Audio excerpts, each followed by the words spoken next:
그럼 지금부터 오늘 행사의 문을 열어줄 주제 영상을 시청하겠습니다. 편안히 감상해 주시기 바랍니다.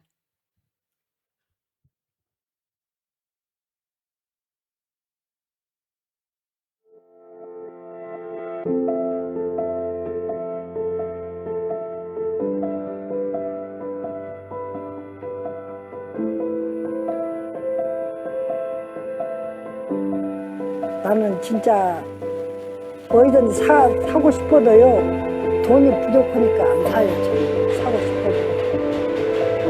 시공 종료는 100원, 고쳐서 시방 150원에 150원 싹 빅내가 아무리 좀 불안하게 나왔어. 내가 이렇게 박스만 줬다 이렇게 내가 죽을까 봐 그런 생각이. 이것은 숫자가 아니다. 사람이다. 당신의 이름은 무엇입니까?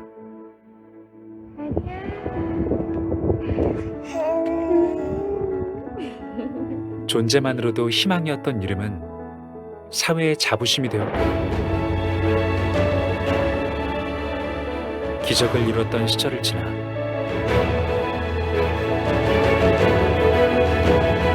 가족을 지키는 영웅이라 불렸습니다.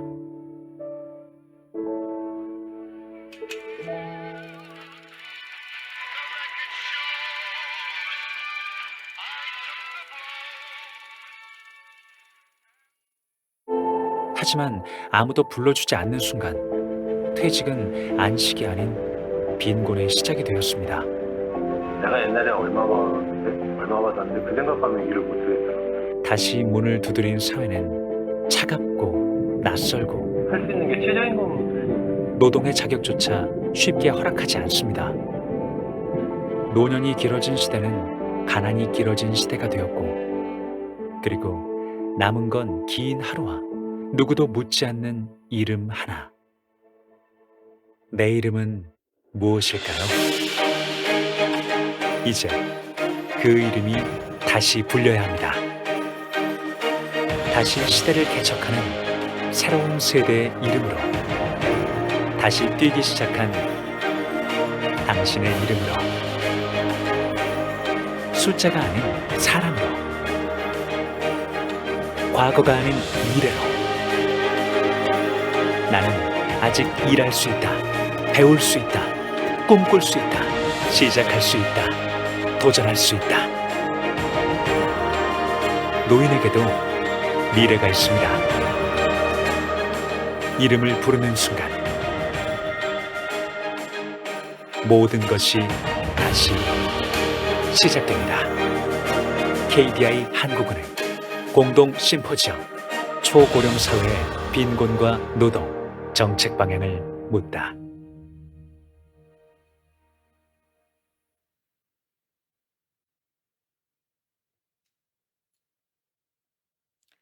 영상이 전한 메시지와 같이 오늘 심포지엄에선 노인 인구가 보다 자기다워질 수 있는 초고령 사회를 위해 노인 빈곤, 그리고 노동시장, 고령 인구 노동시장 문제에 대응하는 정책 방향을 제시하고자 합니다. 그럼 지금부터 첫 번째 세션을 시작하겠습니다. 이번 세션의 주제는 노인 빈곤 완화를 위한 정책 방향입니다. 첫 번째 발제자를 소개해 드립니다. KDI 재정사회정책연구부 이승희 연구위원님께서 노인 빈곤의 현황, 전망과 대응에 대해 발제해 주시겠습니다. 이승희 연구위원님을 박수와 함께 무대로 모시겠습니다.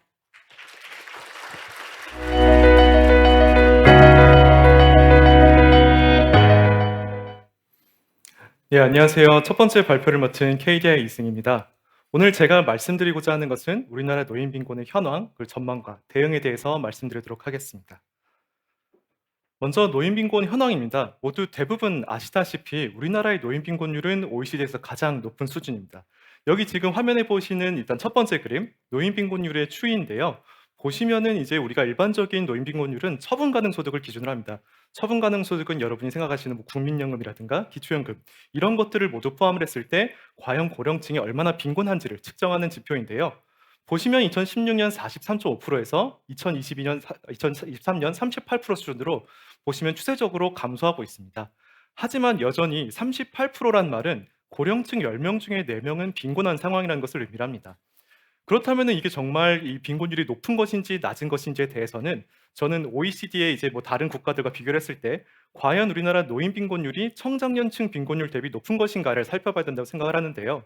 지금 오른쪽에 보시는 그림이 이제 OECD 회원국들의 청장년층 빈곤율과 노인 빈곤율 간의 이제 관계를 보인 그림입니다. 그래서 여기 보시는 가로축이 청장년층 빈곤율이고 세로축이 노인 빈곤율입니다. 대부분 보시다시피 이제 하얀색 실선이 추세선인데 대부분 국가들에서 노인 빈곤율은 청장년층 빈곤율보다는 다소 높은 경향이 있습니다. 뭐 여러분 그 일반 생애 주기를 생각해 보시면은 아무래도 고령층이 되게 되면은 이제 생애 주된 직장에서 은퇴를 하게 되기 때문에 근로소득이 감소하게 돼서 그렇게 되면 아무래도 빈곤율이 높아질 수밖에 없겠죠. 하지만 여기서 이제 예외로 보이는 국가들이 있는데 특히 우리나라입니다. 우리나라 같은 경우는 청장년층 빈곤율이 10% 초반입니다. 12% 수준인데 현재 이제 이게 2018년 기준이긴 한데 이제 우리나라의 노인 빈곤율은 43%입니다. OECD 평균이 이제 2018년 기준으로 노인 빈곤율이 13% 정도였는데 우리나라는 그 평균에 비해서도 3배가량 높고 그리고 청장년층 빈곤율에 비해서도 굉장히 이례적으로 노인 빈곤율이 높은 국가라고 할 수 있습니다. 사실 우리나라에서는 굉장히 많은 정책들이 노인 빈곤 완화를 위해서 도입되었습니다. 하지만 여러분이 보시다시피 노인 빈곤율은 여전히 굉장히 높은 수준이기 때문에 이 정책들의 효과가 굉장히 미비했다고 할 수가 있겠습니다. 한편으로는 이제 소득만으로는 과연 이게 현재 고령층의 경제적 상황을 잘 평가할 수 있을까에 대한 질문들이 제기가 되고 있습니다. 뭐 예를 들어서 고령층 같은 경우는 사실 소득은 부족할 수 있지만 생애 전반에 걸쳐서 이제 창출한 소득을 통해서 자산을 확보하게 되면은 충분한 자산을 확보하고 있을 가능성도 있습니다. 그 실제로 이제 우리나라 이제 관련 연구에서도 소득 빈곤 노인 중에 한 절반 가량은 뭐 주택도 있고 어떻게 보면 자산을 충분히 보유하고 있고 이런 결과들도 있고요. 따라서 이런 자산을 바탕으로 어떻게 보면은 좀 일상적인 경제 수준을 영위하고 있을 가능성도 있습니다. 따라서 우리나라의 노인 빈곤을 사실 정확히 파악하기 위해서는 소득뿐만이 아니라 뭐 자산이라든가 소비라든가 다른 측면에서의 어떤 경제적 그런 상황들을 같이 살펴볼 필요가 있다고 생각이 됩니다. 그렇다면 우리나라 이제 일단 소득으로 봤을 때 일단 왜 이렇게 우리나라 고령층의 소득 빈곤율이 높을까에 대해서는 다른 나라들과 이제 소득 구성을 비교해 볼 수가 있는데요. 지금 보시는 그림이 이제 OECD 회원국들의 이제 고령층의 소득 구성을 비교하는 그림입니다. 우리나라 같은 경우에 빨간색인데 우리나라에서 이제 고령층의 소득 중에 가장 큰 비중을 차지하는 것은 근로소득입니다. 우리나라 전체 고령층의 소득 중 근로소득이 차지하는 비중이 52%인데요. OECD 평균으로 한 25% 수준입니다. 그래서 그 말은 뭐냐면은 우리나라 같은 경우는 고령층이 아무래도 뭐 다른 소득이 좀 적기 때문에 이제 노동 시장에 내몰려서 생계를 유지하기 위해서 현재 뭐 일을 하고 있다라고 볼 수도 있습니다. 사실 보시면은 이제 OECD에서 파란색, 이제 흰색 막대가 가장 큰 비중을 차지하고 있는데 이게 공적 이전 소득입니다. 뭐 국민연금 이런 연금들이 여기 포함이 되는데요. 그 OECD 평균의 이제 고령층 소득 중에 OECD 평균 이제 공적 이전 소득 비중이 60% 가량입니다. 하지만 우리나라는 26%입니다. 그리고 결국은 우리나라 같은 경우는 현재 심각한 노인 빈곤이 공적연금 등의 이제 공적 이전 소득의 역할이 굉장히 제한되어 있기 때문이다라고 할 수가 있겠습니다. 그렇다면은 노후소득 보장 체제가 만약 미비하다면은 고령층은 사실 자산을 축적한다든가 하는 다른 방법을 강구했을 가능성이 있습니다. 우리나라 같은 경우는 98년에 국민연금이 처음 도입이 됐고 98년에 전 국민을 대상으로 확대가 되었습니다. 그렇기 때문에 국민연금 도입이 좀 늦었기 때문에 아무래도 현재 고령층 같은 경우는 가입 기간이 짧고 따라서 국민연금을 통해서 수급할 수 있는 금액이 적게 됩니다. 그렇다면 이제 현재 고령층이 그럼 과연 뭐 자산 같은 거를 뭐 마련했을까에 대해서는 실제 설문조사를 바탕으로 봤을 때는 이제 고령층의 소득 중에 이제 자본 소득이 차지한 비중이 22%로 다른 OECD 국가에 비해 좀 높은 편으로 나타나고요. 그 통계청 사회조사에서도 뭐 부동산을 바탕으로 한 뭐 자산에 기반한 노후 준비 비중이 상당히 높게 나타나고 있습니다. 그렇다면 우리나라 고령층은 어떤 자산을 갖고 있을까를 다른 국가들과 비교해 봤을 때는 우리나라 같은 경우에 노란색으로 보이는 이제 그 숫자인데요. 우리나라 고령층의 자산 중에 부동산이 82%입니다. 하지만 부동산 같은 경우는 사실 유동화가 굉장히 어려운 자산입니다. 뭐 미국이나 일본을 보시면은 유동화가 상대적으로 쉬운 금융자산의 비중이 높은데 우리나라는 대부분의 자산이 부동산에 집중되어 있습니다. 따라서 우리나라 이제 고령층의 경제 상황을 정확히 파악하기 위해서는 부동산을 함께 보는 것이 굉장히 중요하다고 생각을 합니다. 그렇다면은 소득 외의 자산을 함께 보았을 때 우리나라의 노인 빈곤은 어떻게 될까에 대해서는 저는 자산을 소득하는 두 가지 방법을 이용해서 우리나라의 고령층의 경제적 상황을 살펴보았습니다. 첫 번째 방법은 포괄소득화 방법입니다. 포괄소득화 방법은 자산을 소모하지 않고 현재 유지하는 가운데 어떤 자가로부터 발생하는 귀속 임대료 등의 암묵적인 소득을 포함을 해서 현재 고령층의 경제 상황을 평가하는 방법이고요. 두 번째 같은 경우는 연금화입니다. 그래서 자산을 전부 다 소모한다는 가정하에서 이렇다면 고령층 경제 상황이 어떻게 될지를 보는 것으로 볼 수 있습니다. 그래서 포괄소득화 같은 경우는 고령층 현재 자산을 소모하지 않기 때문에 현재 경제적 상황을 평가한다고 볼 수가 있고요. 연금화 같은 경우는 적극적인 자산 정책 활용 하에서 고령층의 이제 빈곤이 어떻게 개선될지를 보는 것이라고 볼 수가 있습니다. 그다음 실제 보시는 여기 그림이 이제 자산의 소득화에 따른 노인 빈곤율을 나타내고 있습니다. 가장 위에 있는 빨간색이 소득 기준 빈곤율이고요. 그 밑에 주황색이 이제 포괄소득화, 노란색이 연금화 기준입니다. 보시면은 포괄소득화는 자산을 소모하지 않는데도 우리가 자산을 암묵적인 소득 같은 걸 소득화했을 때 그 빈곤율 같은 경우는 기존의 소득 기준 빈곤율보다 매년 7에서 8%포인트 낮아지는 것을 보실 수가 있습니다. 만약에 자산을 모두 다 소모한다는 굉장히 강한 가정하에서 보게 된다면은 그게 연금화인데요.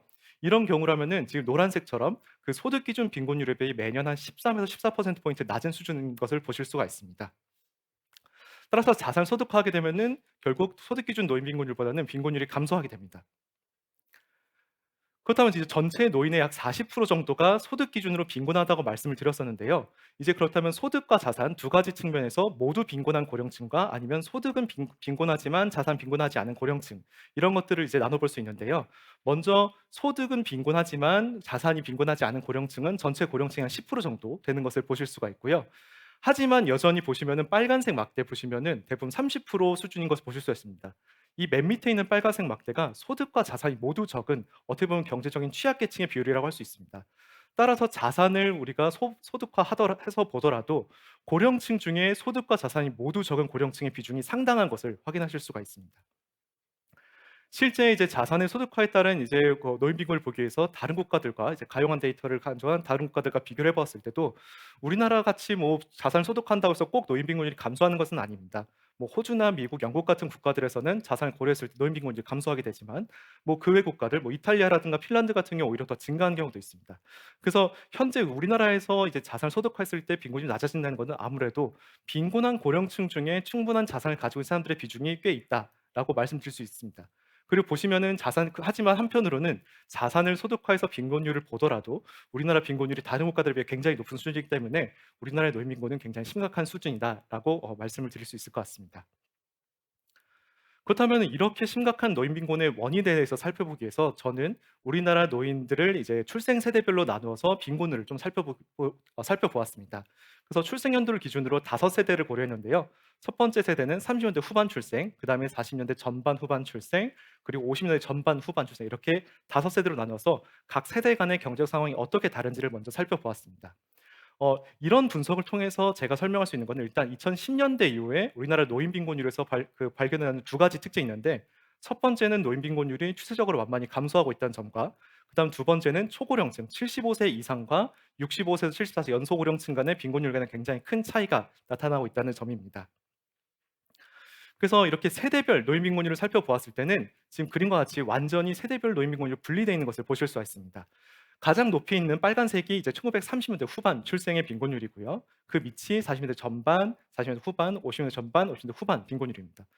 보시면은 30년대 후반과 40년대 전반 가장 위에 있는 두 그림 같은 경우는 빈곤율이 50% 이상입니다. 그리고 40년대 후반 같은 경우는 2016년에는 30% 되었지만 이제 연령이 증가함에 따라서 계속 증가해서 2021년에 44.5%가 되는 것을 보실 수가 있습니다. 하지만 50년대 태어난 두 세대 같은 경우는 사실 아직도 30% 미만인 것을 확인하실 수가 있습니다. 그래서 이렇게 봤을 때는 세대별로 노인 빈곤율을 봤을 때 1950년 이전 출생 세대와 이후 출생 세대 간에 굉장히 빈곤율 간에 큰 격차가 나타나는 것을 확인하실 수가 있습니다. 그래서 지금 이것은 사실 세대별 빈곤율을 연도별로 그린 것인데 이거를 그 가로축을 조정해서 연령대로 바꾸더라도 이 세대 간에는 명확한 차이가 있는 것을 보실 수가 있습니다. 보시면은 이제 각 세대별 빈곤율을 연령대에 따라서 연령대가 증가함에 따라서 어떻게 되는지를 그린 그림인데 보시면은 연령대가 증가함에 따라서 빈곤율은 상승하는 경향이 있습니다. 하지만 그 다음 세대와 비교를 했을 때는 이 5세 단위에서 굉장히 큰 갭이 있는 것을 보실 수가 있고요. 따라서 현재 노인 빈곤율 같은 경우에는 빈곤율이 아무래도 연령 효과로 인해서 나이가 들면 증가하는 것은 당연히 발생하고 있지만 여전히 이렇게 세대 간의 차이가 굉장히 크게 나타나는 것을 확인하실 수가 있습니다. 그래서 실제로 그 소득 기준 빈곤율뿐만 아니라 뭐 자산까지 함께 고려하더라도 이런 세대 간 차이는 굉장히 뚜렷하게 나타납니다. 그래서 앞에서 말씀드린 저소득 저자산 계층 같은 경우도 세대별로 비율을 보게 되면은 아무래도 50년 이전에 태어난 세대는 거의 40% 가까이 취약계층 비율을 차지하고 있지만 그 50년대 이후에 태어난 사람들 같은 경우는 취약계층 비율이 20% 낮고요. 실제로 이게 행정 데이터인 기초연금 수급자 데이터에서도 이를 확인할 수 있는데요. 오른쪽에 보시는 그림이 기초연금 수급자 중에 세대별 소득 인정액이 0원인 사람들의 비율입니다. 소득 인정액이 0원이기 위해서는 근로소득이 월 100만 원 이하이면서 자산이 1억 원 이하이고 국민연금을 수령하지 않아야 됩니다. 하지만 보시면은 30년대 후반생 같은 경우는 이렇게 굉장히 경제 상황이 어려운 사람들의 비율이 30% 가까이 되는 것을 보실 수가 있고요. 그 다음 세대로 내려올수록 이 비중이 낮아지는 것을 보실 수가 있습니다. 특히 이제 50년대생 같은 경우는 이 취약계층의 비율이 10% 이하로 굉장히 세대 간 차이가 뚜렷하게 나타나면서도 50년대 이전과 이후 간에 굉장히 큰 차이를 보실 수가 있습니다. 그렇다면 왜 이렇게 세대 간의 어떤 빈곤율 차이가 나타날까에 대해서는 가장 큰 요인으로는 우리나라의 과거 급속한 경제 성장을 이유로 들 수 있습니다. 지금 보시는 그림 같은 경우는 이제 그 35년생, 40년생, 45년생 각 출생 세대별로 생애 0세부터 40세까지 경험한 1인당 국민 소득입니다. 그래서 보시면은 이제 굉장히 이 세대 간의 이제 생애 경험한 국민 총소득이 큰 차이가 나타나는 걸 보실 수가 있습니다. 30세 기준으로 봤을 때는 35년생이 30세였을 때는 1인당 국민 총소득이 한 $100 수준이었고요. 그런데 그 5년 뒤인 40년생이 30세가 됐을 때는 소득이 $300, 거의 3배 가까이 뛰었습니다. 그리고 그 5년 뒤 45년생 같은 경우는 그때 1인당 국민 소득이 $600였고 그 다음에 50년생은 $1,700, 55년생 $2,400로 거의 5년마다 2배에서 3배 정도 굉장히 1인당 소득이 굉장히 빨리 증가했습니다. 이렇게 소득이 빨리 증가하게 되면은 여러분 생애 전반을 생각해 보시면은 생애 전반에 걸쳐서 결국 생애 누적할 수 있는 소득의 차이가 세대별로 굉장히 뚜렷하게 차이가 나게 될 수밖에 없고요. 이에 따라서 축적한 자산도 굉장히 다르게 나타날 수밖에 없습니다. 두 번째 요인은 이렇게 굉장히 급속도의 경제 성장이 이루어지게 되면 따라서 사회 변화도 굉장히 급격하게 이루어지게 됩니다. 실제 이제 출생 코호트별 최종 학력 수준을 살펴보게 되면은 40년대 후반 출생 같은 경우는 초졸 이하 학력이 40% 수준이었고요. 하지만 이제 10년 뒤인 50년대 후반기 되게 되면은 초졸 이하 학력을 가진 사람들의 비율이 한 20% 이하로 한 절반 가량으로 떨어지고 그리고 고졸 이상 학력을 가진 사람들이 절반 이상으로 굉장히 학력 수준에서도 큰 차이가 나타나게 됩니다. 따라서 이런 급속도로 경제 성장이 되면서 사회제도도 변화하기 때문에 굉장히 세대 간의 이질성이 굉장히 확대되고 있는 것을 보실 수가 있습니다. 마찬가지로 국민연금도 세대 간에 굉장히 큰 차이가 나타나고 있습니다. 그래서 국민연금 말씀드린 것처럼 88년에 처음 도입돼서 98년에 전 국민 대상으로 확대가 되었는데 이에 따라서 아무래도 더 이전에 태어난 세대일수록 가입 기간이 짧고 따라서 가입 금액이 적게 됩니다. 또한 국민연금 사각지대가 더 이전 세대일수록 더 넓게 나타나게 되는데요. 실제 이제 국민연금 수급률을 확인을 했을 때는 이 출생 세대별로 굉장히 큰 차이가 나타나고 최근 세대에 들어서야 60%에 도달하는 것을 보실 수가 있고요. 그 이전 세대에서는 30%, 40%대로 수급률도 굉장히 낮은 것을 확인하실 수가 있습니다. 그 오른쪽의 그림 같은 경우는 이제 월평균 수급액인데 월평균 수급액도 당연히 세대에 따라서 이렇게 뚜렷하게 차이가 나타나는 것을 확인하실 수가 있습니다. 그렇다면은 지금까지 제가 말씀드린 것은 우리나라의 노인 빈곤율이 심각한 것은 1950년 이전 출생 세대의 빈곤율이 높기 때문이라고 말씀을 드릴 수 있었는데요. 그렇게 되면 결국 여기에 이 현상에 가장 큰 영향을 미치는 것은 우리나라의 과거 급속도 경제 성장입니다. 급속도의 경제 성장에 따라서 세대 간의 일일성이 커졌고 따라서 현재 더 이전에 출생한 세대일수록 경제 수준이 열악한 상황이었는데요. 실제로도 이제 국제 비교를 통해서 이제 어떤 국가들에서 노인 빈곤이 높은 경향이 있는지를 확인했을 때 국제적으로도 과거의 경제 수준이 열악했지만 급속도로 성장한 국가들에서 노인 빈곤율이 높은 경향이 나타났습니다. 그래서 우리나라의 예와도 마찬가지로 앞에서 보여드린 다른 국가들이 뭐 에스토니아, 라트비아 이런 국가들도 있었는데 그런 국가들 같은 경우도 마찬가지로 소련에서 해방되면서 굉장히 급속도의 경제 성장을 경험했다는 특징이 있고요. 그리고 실제 이제 과거 경제 성장률과 노인 빈곤율 간의 이 산포도를 그려봤을 때도 우리나라 같은 경우도 이 산포도에서 잘 설명되는 것을 보실 수가 있습니다. 그래서 실제 이제 경제 성장 경로가 노인 빈곤율에 미치는 영향을 회귀 분석을 통해서 분해를 해보았을 때도 우리나라 같은 경우는 1980년대 급속도의 경제 성장이 현재 높은 노인 빈곤율의 굉장히 큰 부분을 차지하는 것을 확인하실 수가 있습니다. 그래서 지금까지 말씀드린 것처럼 우리나라의 높은 노인 빈곤율은 결국 급속도의 경제 성장과 그로 인해서 고령층 간의 이질성이 확대된다는 점, 그리고 이로 인한 사회제도가 급격히 변화했고 그래서 뭐 이렇게 고령층 간에 굉장히 경제 수준이 큰 차이가 나서 빈곤이 높아졌다는 것을 말씀드릴 수가 있는데요. 그렇다면은 앞으로의 그 노인 빈곤율은 어떻게 될까에 대해서는 앞으로 같은 경우는 이제 우리나라 미래 전망에 대해서는 아무래도 그 성장 기조가 저성장 기조로 전환이 될 거고요. 그리고 고령화에 따라서 고령층의 인구 비중이 계속 늘어날 전망입니다. 그리고 한편으로는 지금 말씀드린 것처럼 50년 이전 출생 세대 빈곤율이 높은데 앞으로 고령층에 진입할 세대는 60년대생, 70년대생인데 이들 같은 경우는 사실 뭐 30년대, 40년대생보다 굉장히 경제 수준이 양호한 편이라고 할 수 있습니다. 따라서 향후 덜 빈곤한 세대가 고령층에 진입하게 되고 저성장 기조가 유지됨에 따라서 이제 고령층 같은 경우는 소득이 어떻게 보면 좀 안정적인 편이라고 할 수 있는데 이제 그 중위 소득이 저성장 기조에서 천천히 증가하게 됩니다. 그렇게 되면은 노인 빈곤율 같은 경우에는 급격히 상승하는 것이 배제되는 요인이 될 수 있습니다.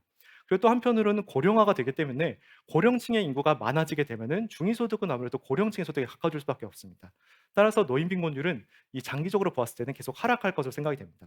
그래서 실제 딥러닝 타임 시리즈 모델을 통해서 이 노인 빈곤율을 장기 예측을 해보았는데 저희 추산 결과에서는 2050년에는 한 30% 수준 그리고 2070년에는 20% 수준까지 노인 빈곤율이 하락할 것으로 예상을 하고 있습니다. 네, 마지막 정책 방향입니다. 그 현재 이제 아무래도 노인 빈곤을 완화하기 위한 가장 대표적인 정책은 기초연금이라고 할 수가 있습니다.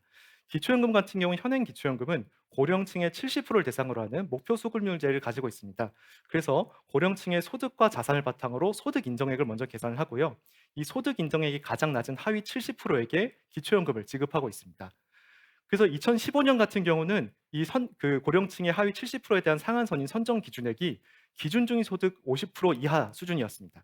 하지만 10년 만에 이 기준 중위 소득 비율이 굉장히 빠르게 증가해서 2025년 같은 경우는 선정 기준액이 기준 중위 소득의 95% 가량 도달하는 것을 보실 수가 있습니다. 고령층에 신규 진입한 세대가 이제 50년대생 같은 경우가 이제 아무래도 그 경제 수준이 그 이전 세대에 비해 훨씬 많이 개선이 되면서 이들이 고령층에 포함이 되면서 기초연금 수급자들에 대해서도 평균적인 경제 수준이 굉장히 개선된 것을 확인하실 수가 있습니다. 그래서 앞으로는 이제 어떻게 될까라고 봤었을 때는 이 추세가 계속된다면은 2028년경에는 이제 기초연금을 수급하는 사람들의 선정 기준액이 기준중위 소득에 딱 도달할 것으로 전망이 되고요. 그 이후에는 기준중위 소득을 넘어가는 사람들도 기초연금을 수급하게 될 예정입니다. 그래서 결국 이렇게 된다면은 현재 이제 어떻게 보면 기준중위 소득에 미치지 못하는 가난한 청장년층도 자신들보다 부유한 고령층을 위해서 기초연금 재원을 마련해야 하는 상황에 봉착할 수도 있습니다. 또한 한편으로 또 급속한 고령화가 또 문제가 되는데요. 급속한 고령화가 되게 되면은 아무래도 고령층의 인구 규모가 증가하기 때문에 현재 목표 수급률제인 70%, 고령층 70%를 대상으로 한 정책에서는 기초연금 수급자 규모도 따라서 증가할 수밖에 없습니다. 따라서 현재 기초연금 같은 경우도 고령층의 빈곤 상황에 맞춰서 기초연금 수급자 산정 방식을 개편할 필요가 있다고 생각이 됩니다. 그래서 앞서 말씀드린 것처럼 노인 빈곤율은 낮아질 것으로 생각이 되기 때문에 이제 그거에 맞춰서 기초연금 수급자 같은 경우도 정말 경제적으로 도움이 필요한 고령층에 한정해서 더 두텁게 지원할 필요가 있다고 생각이 됩니다. 따라서 제가 저희 KDI 김도원 박사님과 같이 검토한 것은 이제 기초연금 수급자 선정 방식에 대한 시나리오들을 몇 개 검토했는데요. 첫 번째 시나리오는 현행을 유지해서 고령층의 70%에게 앞으로도 계속 유지하는 방안이고, 두 번째 같은 경우는 기준중위 소득 100% 이하 고령층에게만 한정해서 지급하는 방안, 세 번째는 기준중위 소득 100%에서 점차적으로 이 기준선을 줄여서 50% 이하인 고령층에 한정해서 지급하는 방안입니다. 그래서 왜 이 기준중위 소득 대비로 기초연금을 선정해야 되냐에 대해서는 일반적인 우리나라의 가장 대표적인 복지제도인 기초생활보장제도가 있는데요. 기초생활보장제도 등 이런 공공부주제도도 전체 가구의 중위소득을 대표하는 기준중위소득 대비로 이제 선정자를 선정하게 됩니다. 따라서 기초연금 수급자 같은 경우도 복지정책이기 때문에 이와 같은 방식으로 선정 방식을 개편할 필요가 있다고 생각이 됩니다. 그래서 각 시나리오별로 재정지출 규모를 추정을 해봤는데요. 먼저 재정지출액 같은 경우는 당연히 이제 고령층이 아무래도 늘어나기 때문에 기초연금 수급자 늘어나서 이제 재정지출이 계속 증가하게 됩니다. 하지만 이제 2050년경에 인구가 감소하게 되면서 재정지출도 줄어들게 되는데요. 하지만 이제 누적 재정지출을 보시면 당연히 계속 꾸준하게 증가하는 것을 보실 수가 있습니다. 그래서 선정 방식을 현재 이제 빨간색인 현행 안에서 만약에 세 번째 아닌 기준중위 소득의 50%로 점진적으로 줄이는 방안을 고려했을 때는 이제 연평균 약 9.6조 원 정도 재정을 절감할 수가 있습니다. 이렇게 절감되는 건 사실 생산 가능 인구 1인당 재정 부담액으로 봤을 땐 굉장히 더 큰 차이인데요. 지금 만약에 현행 기초연금 방식을 계속 유지한다면은 2070년경에는 생산 가능 인구 1인당 부담해야 할 금액이 250만 원 가량인데요. 저희가 제안하는 것처럼 기준중위 소득 대비 50% 비율로 전환을 하게 된다면은 이 비율이 거의 절반가량 줄어들어서 130만 원 수준으로 굉장히 크게 줄어들게 됩니다.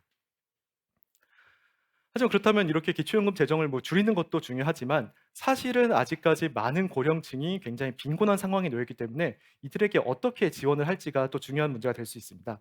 그래서 저희 안으로는 절감된 재정 지출, 그러니까 앞으로의 안을 기준중위소득 대비 일정 비율로 전환해서 절감되는 재정 지출을 바탕으로 앞으로 예상되는 추가 재정 지출 없이 기준 연금액을 인상할 수 있습니다. 그래서 가령 현재 30만 원 수준인데 이 만약에 4만을 따라서 기준중위소득 50% 대비로 점진적으로 전환하게 된다면은 그때 기준연금액을 당장 44.7만 원을 올려도 2070년까지 소요되는 누적 재정 지출은 똑같이 됩니다.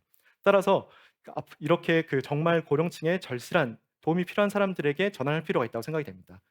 앞으로 급격한 고령화로 인해서 노인 부양비가 급증이 되면서 기초형 재정 지출 또한 앞으로 높아질 전망입니다. 노인 빈곤율이 여전히 높고 그리고 국민연금 사각지대의 노인 고령층의 비중이 좀 높기 때문에 사각지대 노인 고령층에 한정해서 좀 빈곤 완화를 위한 정책을 좀 집중할 필요가 있다고 생각이 됩니다. 따라서 기초연금 수급 대상을 사회 전체 기준에서 빈곤한 고령층으로 한정할 필요가 있습니다. 이러한 개편을 통하게 되면 결국 예상되는 이제 누적 절감된 재정 지출이 있을 텐데요. 이를 바탕으로 해서 빈곤한 고령층에 한정해서 더 두텁게 지원하는 것이 저희는 바람직하다고 생각합니다. 네, 이상 발표 마치도록 하겠습니다. 감사합니다.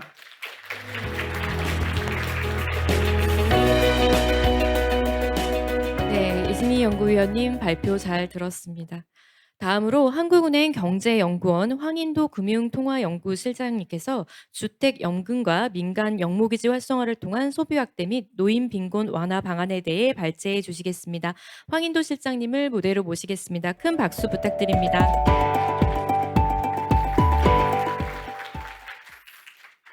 네, 소개 감사합니다. 한국은행 황인도입니다. 이렇게 오늘 KDI에서 발표하는 기회를 주셔서 감사드립니다.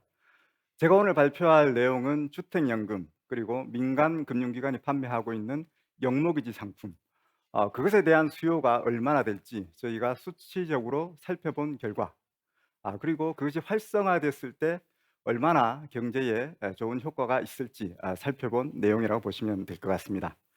이 연구는 저희 한국은행이 우리 사회 초고령 사회 진입과 관련돼서 여러 가지 구조개혁 연구를 하고 있습니다. 그러한 구조개혁 연구의 하나라고 보시면 될 것 같습니다.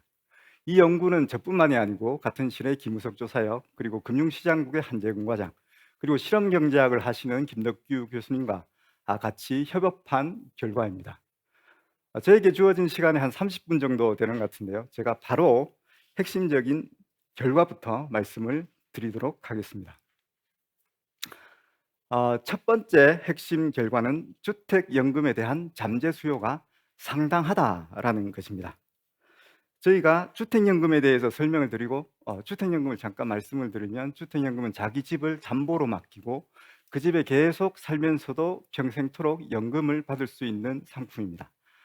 그것에 관해서 저희가 전국의 55세에서 79세 집을 보유하신 분 대상으로 해서 작년 가을에 한 3,800명 정도 설문조사를 했습니다.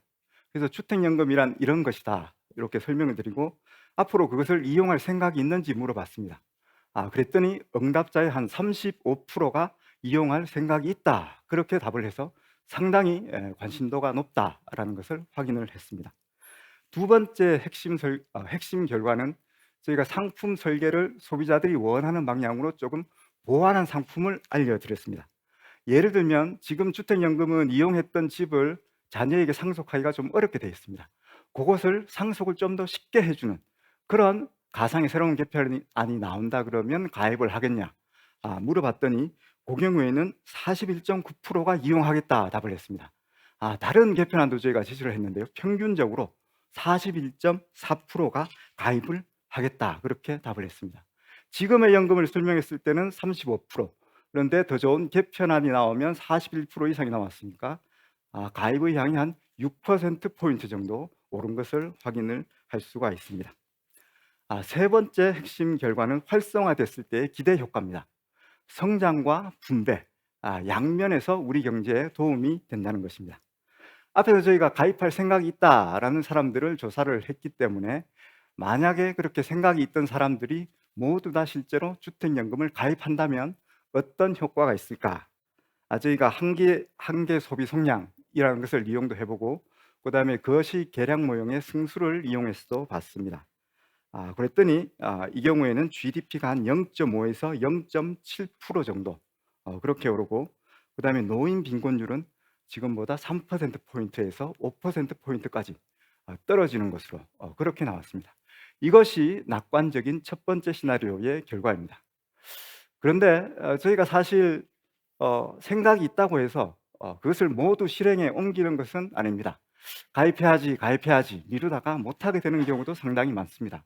그래서 두 번째 보수적인 시나리오에서는 가입 의향은 사실은 높았지만, 사실 저희 말고도 다른 서베이에서도 보면 가입 의향은 20-30% 정도로 상당히 높게 나옵니다. 그렇지만 지금까지의 가입률을 보면 상당히 낮았습니다. 그런 과거에 의향은 높았지만 실제 가입은 낮았던 그런 트렌드가 만약에 앞으로도 이어진다면 어떻게 될지 그것을 봤습니다. 그 경우에는 GDP에 미치는 효과 같은 것이 20분의 1 정도로 낮아지는 것으로 그렇게 나왔습니다. 이것이 두 번째 보수적인 시나리오입니다. 그래서 두 시나리오 간의 차이가 상당히 크기 때문에 저희가 좀 중간적인 시나리오 그리고 현실에서의 어떤 사례를 찾아봤습니다. 영국의 경우에는 민간 영모기지가 활성화된 대표적인 나라입니다. 그래서 만약에 한 영국 정도의 수준으로 누적해서 우리나라 가입자가 한 37만 명 정도 늘면 어떻게 될지 봤습니다.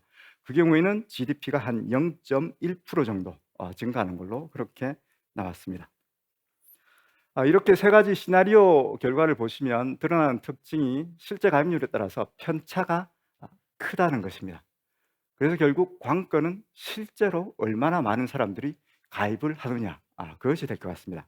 그래서 네 번째 핵심적인 정책의 방향은 실제 가입률이 높아지도록 주택연금의 상품성을 보완하고 그리고 홍보를 강화해야 되는 게 기본적인 방향이 될 것 같습니다. 구체적으로 주택연금을 어떻게 고쳐갈 것인가, 그것에 대해서는 제가 네 가지 저희 연구진이 제언을 했는데 맨 마지막 부분에 말씀을 드리겠습니다. 그 다음에 보고서에서는 저희가 어떤 주택연금의 장점뿐만 아니라 주택연금이 가진 어떤 한계, 기본적으로 주택연금은 집을 가지신 분들이 직접적인 혜택의 대상입니다. 그런 수혜 대상이 한정된 문제, 그 다음에 주택연금이 활성화되면 좋은 점만 있느냐, 그렇지 않고 일부 리스크 요인도 있습니다. 주택금융공사는 공공기관이기 때문에 그런 보증 부담이 늘어나는 것은 좀 경계해야 될 대목이다, 그렇게 저희가 봤습니다. 그 다음에 다섯 번째로는 저희가 민간금융기관의 영모기지에 대해서 봤습니다. 시중은행에서도 주택연금과 유사한 영모기지 상품을 팔고 있습니다. 그런데 주택연금보다 훨씬 더 이용이 안 되고 있습니다. 그래서 저희가 과연 민간 상품에 대해서도 수요가 있을지 먼저 조사를 했습니다. 그랬더니 만약에 시중은행에서 팔고 있는 민간 상품이더라도 주택연금 대비 장점이 있다 그러면 나는 민간을 더 선호한다, 그 비중이 한 19% 정도 그렇게 나왔습니다. 그다음에 뭐 주택연금이든 아니면 민간 은행에서 파는 민간 상품이든 무차별하다, 그 비중도 한 29% 정도 나왔습니다. 합치면 48% 정도 되기 때문에 민간 상품에 대한 수요도 어느 정도 있구나 라는 것을 확인을 했습니다. 그것을 확인하고 저희가 왜 민간 시장이 이렇게 침체되어 있는지 그것을 조사해서 민간 영모기지 시장에 대해서도 저희가 네 가지 정책 제언을 드렸습니다. 그래서 앞으로 저희 발표에서는 연구 배경을 먼저 말씀드리고 마지막으로 정책 제언을 드리는 식으로 진행을 하겠습니다. 첫 번째, 연구 배경에 관한 것입니다. 제일 첫 번째 그래프에 보시면 우리나라의 노인 빈곤율, 앞서서 이성희 박사님이 소개했듯이 OECD 국가 중에 가장 높은 수준이다, 그 그래프가 나와 있습니다. 그런데 만약에 주택연금에 가입하실 수 있는 분들이 모두 다 주택연금에 가입을 한다고 가정을 하면 그런 경우에는 우리나라 노인 빈곤율이 얼마나 떨어질까, 그것에 관한 선행 연구가 있습니다. 그래서 지금 노인 빈곤층을 100으로 뒀을 때 가입할 수 있는 사람이 모두 가입할 수 있다 그러면 빈곤층 중에서 38%가 노인 빈곤에서 탈출할 수 있다라는 연구가 있습니다. 구체적으로 어떤 사람들이 주택연금에 가입할 수 있는지, 맨 오른쪽 이미지에 기본적으로 55세 이상, 그 다음에 집을 갖고 있고 그 집의 가격이 공시가격 기준 12억 이하여야 된다라는 조건이 나와 있습니다. 그 그다음에 주택연금이 어떤 상품인지 좀 더 자세하게 가운데 이미지로 나와 있습니다. 고령자가 소유하고 있는 집을 담보로 맡기고 그 집에 평생 살면서도 연금 형태로 받는다. 그리고 죽음금리 보증을 제공한다. 마지막에 어떻게 정산을 하는지까지도 이렇게 나와 있습니다. 실제 가입률은 어떨까요? 주택연금의 실제 가입률은 요 가입 요건을 충족한 사람의 1.89% 정도입니다. 작년 10월 기준입니다. 공공상품인 주택연금 말고 그런 민간 영목이지는 어떤가? 그것에 대한 지금 신한은행, 국민은행, 하나은행 세 군데서 판매를 하고 있습니다. 그런데 이것에 대한 이용은 훨씬 더 미미합니다. 연간 수건에 불과합니다. 그래서 저희가 살펴본 기본적인 리서치 퀘스천은 왜 이렇게 영목이지에 대한 활용도가 낮은지 살펴봤습니다. 상품성에 문제가 있는 것은 아닌지, 사람들이 무엇 때문에 가입을 안 하고 있는지 그것을 먼저 살펴봤습니다. 두 번째로 사람들이 그런 싫어하는 요인이 해소된다면 주택연금에 대한 수요가 얼마나 늘지 그것을 또 살펴봤습니다. 그것을 살펴볼 적에 저희가 실험 기법을 적용을 했습니다. 정보 제공 실험, Information Provision Experiment라는 실험의 종류가 있습니다. 정보를 제공하고 난 후에 전과 비교해서 사람의 생각이 어떻게 바뀌는지 그 기법을 적용해서 저희가 살펴봤습니다. 세 번째로는 활성화됐을 때의 기대 효과, 그리고 마지막으로 정책 방향과 리스크 요인을 살펴봤습니다. 먼저 시장 현황에 대해서 살펴본 결과를 말씀드리겠습니다. 저희가 각 나라의 시장 현황을 이렇게 하나의 표로 요약을 했습니다. 첫 번째 드러나는 특징이 우리나라는 상당히 공공 상품인 주택연금에 편중되어 있다는 것입니다.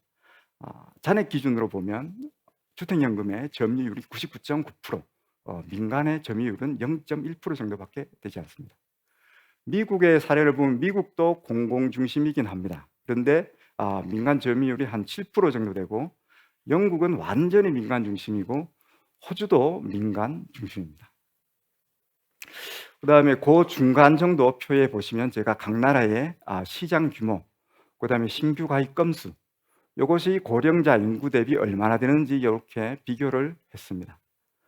보시면 우리나라의 시장 규모라든지 신규 가입 건수가 다른 나라 대비 완전히 절대적으로 그렇게 낮은 수준은 아닙니다.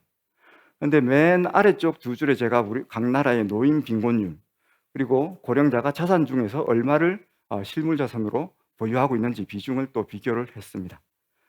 그런 것을 감안을 해보면 우리나라의 빈곤율과 자산의 대부분이 실물 자산으로 편중되어 있다는 것, 그리고 가입률 자체가 2% 아래쪽이라는 것, 이런 것들을 봤을 때 충분히 가입률이 올라갈 여지가 있다. 저희는 그렇게 봤습니다.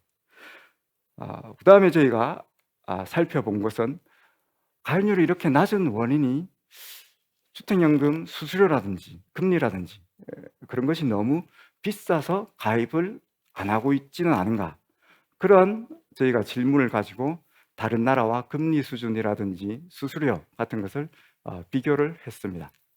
주택연금도 기본적으로 대출 상품이기 때문에 적용되는 금리가 낮을수록 소비자에게 유리합니다.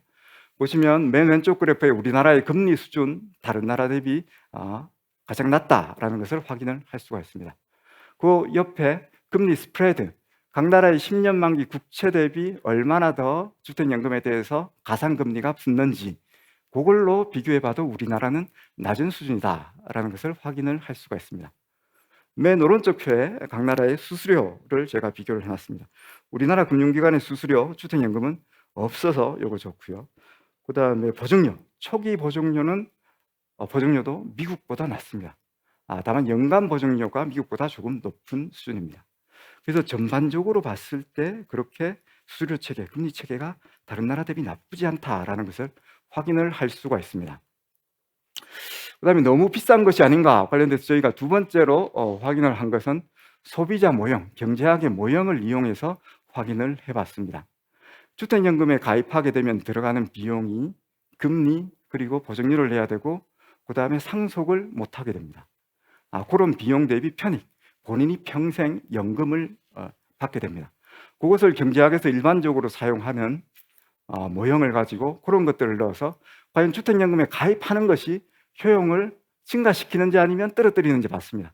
그랬더니 위험 회피적이기만 하면 효용이 한 7% 이상 늘어나는 걸로, 플러스로 되는 걸로 나왔습니다. 그런 걸로 봤을 때 결코 주택연금이 소비자에게 불리하게 설계된 것은 아니다라는 것을 확인을 할 수가 있었습니다.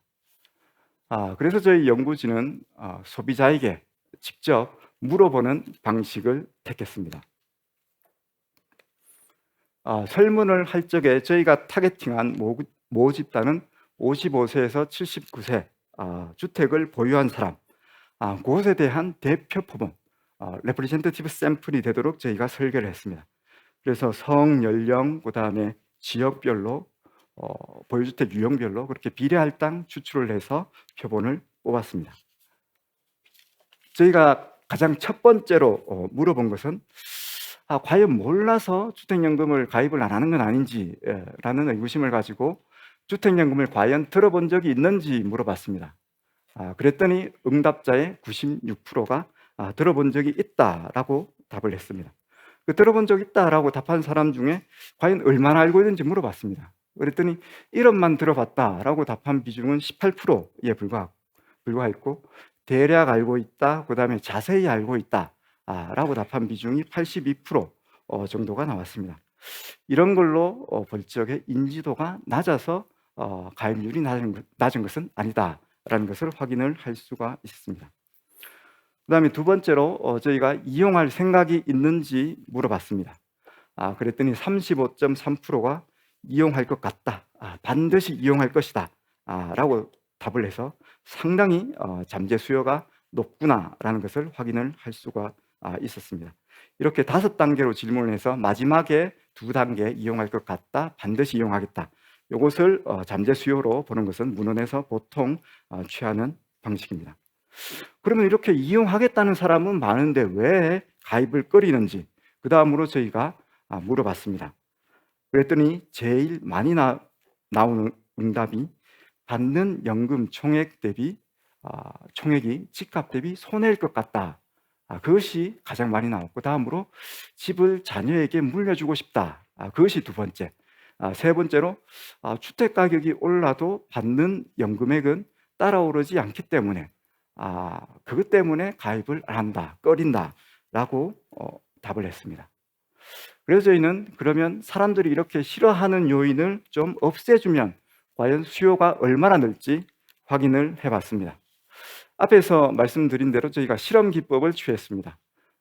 실험을 할 적에 저희가 응답자 3,800명을 4개 그룹으로 나눴습니다. 그래서 한 그룹당 한 950명 정도 샘플 사이즈가 됩니다. 공통적으로는 현재 주택연금에 대한 이용 의향 35.3%다 벌써 말씀드렸고, 다음으로 만약에 이런 가상의 개편된 연금이 나온다면 가입하겠냐라고 물어봤습니다. 하나하나 그룹들에 대해서 저희가 어떤 설명을 했는지 말씀을 드리겠습니다. 첫 번째 그룹은 플라시보 처치 그룹입니다. 플라시보 위약 처치 그룹입니다. 그래서 이 그룹에게는 지금 주택연금하고 거의 똑같은데 다른 점은 가입비 중에서 10,000원을 몇 년 뒤에 돌려주는 게 우리가 고려하고 있는 새로운 주택연금이다. 만약에 이게 도입된다면 가입을 하시겠는가 물어봤습니다. 이렇게 저희가 지금하고 별반 차이가 없는 것을 개편안이라고 이렇게 한 것은 가입 의향을 기본적으로 2번 묻기 때문에 그것에 따른 왜곡이 나타나지는 않을지 그것을 염려해서 이렇게 했습니다. 그래서 어떤 사람의 경우에는 벌써 두 번째 주택연금에 대해서 묻는데 이거 가입을 해야 되나, 어떤 압력을 느끼고 순응하려는 태도가 있을 수가 있습니다. 저희가 그런 것을 진단하기 위해서 이렇게 별 차이가 없는데도 두 번째하고 첫 번째하고 결과가 다르다, 그러면 뭔가 결과에 문제가 있다고 진단을 할 수가 있을 것입니다. 그것을 확인하기 위해서 이렇게 첫 번째 그룹은 짰습니다. 두 번째 그룹은 연금액의 주택가격 변동분을 반영한 그런 처치 그룹입니다. 지금은 말씀드린 대로 연금 수령 기간 동안 가입 이후에는 주택가격이 변하더라도 그게 연금액에 반영되지 않습니다. 가입 시점의 주택가격에 따라서 나의 연금액은 정해지고 그 이후의 집값과는 관계가 없습니다. 근데 많은 소비자들이 그것을 불만 사항으로 꼽고 있기 때문에 그것을 고쳐준 것을 개편안이라고 소개를 했습니다. 그래서 새로운 개편안은 연금 수령 기간 동안 주택 가격이 크게 오르거나 내리면 내가 받을 연금액도 그거랑 연동돼서 최대 지금보다 원래 정했던 금액보다 20% 오르거나 20% 떨어질 수 있다라는 것이 개편안이다라고 설명을 드렸습니다. 그 다음에 세 번째 그룹은 이용했던 주택의 상속을 용이하게 한 그런 처치 그룹이 되겠습니다. 이것은 지금의 주택연금이 어떻게 되고 있는지 조금 설명을 드려야 될 것 같습니다. 지금의 주택연금 체계는 주택연금에 가입했던 부부가 모두 사망하신다. 그러면 이용했던 주택은 법원에 경매를 맡기거나 자산관리공사에 맡겨서 공매를 맡기는 것이 원칙입니다. 만약에 자녀가 그 주택을 물려받고 싶다. 그러면 방법이 있긴 합니다. 6개월 내에 부모님이 받았던 연금액과 수수료, 보증료 그것들을 다 현금으로 상환하면 자녀가 그 집을 물려받을 수가 있습니다. 그런데 6개월 내에 그런 큰 금액을 마련하는 것이 사실 쉬운 일이 아닙니다. 그래서 저희가 개편안으로 소개를 드린 것은 상환기한이 6개월이 아니고 그것이 3년이고 그 다음에 자녀가 상환을 목적으로 해서 대출을 용이하게 받아서 그 집을 잘 물려받을 수 있도록 하는 것이 새로운 가상의 새로운 연금이다. 주택연금이다. 그렇게 설명을 했습니다. 그 다음에 네 번째 마지막 처치 그룹은 손실 프레이밍을 고쳐준 그런 그룹이 되겠습니다. 앞에서 말씀드린 대로 주택연금액이 딱 가입 시점에 주택 가격에 연동되어 있기 때문에 집값이 오르면 그 뒤에 오르면 손해를 본다라는 생각을 많은 분들이 갖고 있습니다.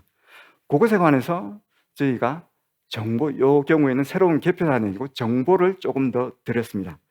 그렇지 않고 그만큼 가입 후 집값이 오르더라도 내가 받을 연금액은 그대로 고정이 되어 있지만 자녀에게 돌아갈 상속분이 그만큼 늘어납니다.